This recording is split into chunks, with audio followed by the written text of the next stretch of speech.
ബിരിയാണി കഥ കേൾക്കണോ?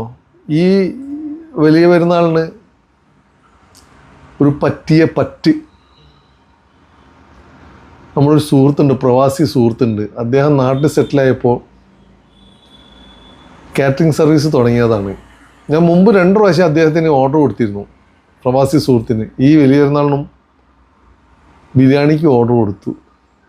പെട്ടുപോയെന്ന് പറയാലോ. അതാണ് നിങ്ങളുമായിട്ട് പറയുന്നത്. ഞാൻ സുൽഫി, ആശാ സ്റ്റുഡിയോ. സാധാരണ നമ്മൾ ഒരു 12 മണിക്ക് ലോഹറിന് മുമ്പ് ഭക്ഷണം കഴിച്ച് നാട്ടിലേക്ക് പോകാറാണ് പതിവ്. എന്നാൽ ഈ വലിയ പെരുന്നാളിന് നാട്ടിലുള്ളവരെല്ലാം വീട്ടിലേക്ക് വരാൻ തീരുമാനിച്ചു, എൻ്റെ വീട്ടിലേക്ക്. അങ്ങനെ ആളുകളുടെ എണ്ണം കൂടിയപ്പോൾ തന്നെ എന്ത് ചെയ്തെന്ന് വെച്ചാൽ ഓർഡർ കൊടുത്തു നമ്മൾ പ്രവാസി സുഹൃത്തിന്. ചിക്കൻ ബിരിയാണിക്കും കോഴി പൊരിച്ചതിന് ഓർഡർ കൊടുത്തത്. പ്രവാസി സുഹൃത്ത് പറഞ്ഞ് കോഴി പൊരിച്ച് തരാൻ ബുദ്ധിമുട്ടുണ്ട്, ബിരിയാണി തരാം, കുറച്ച് കൂടുതൽ ഓർഡർ ഉള്ളത് കൊണ്ടാണെന്ന് പറഞ്ഞു. ഓക്കെ, സമ്മതിച്ചു. വീട്ടിൽ എന്ത് ചെയ്തതെന്ന് വെച്ചാൽ ചിക്കൻ വാങ്ങി പൊരിച്ച് ബിരിയാണി വരുമല്ലോ.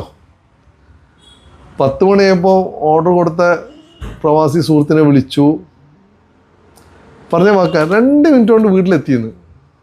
കാത്തു നിന്ന് 12 1 2 പ്രവാസിനെ കാണാനില്ല. പ്രവാസി മുങ്ങി, സാധനം തന്നില്ല. കോഴി പൊരിച്ചതുണ്ടല്ലോ, അതും ഒരു നെയ്ച്ചോറ് കറി, പൊരിച്ചതുകൊണ്ടൊരു കറിയൊക്കെ ഉണ്ടാക്കി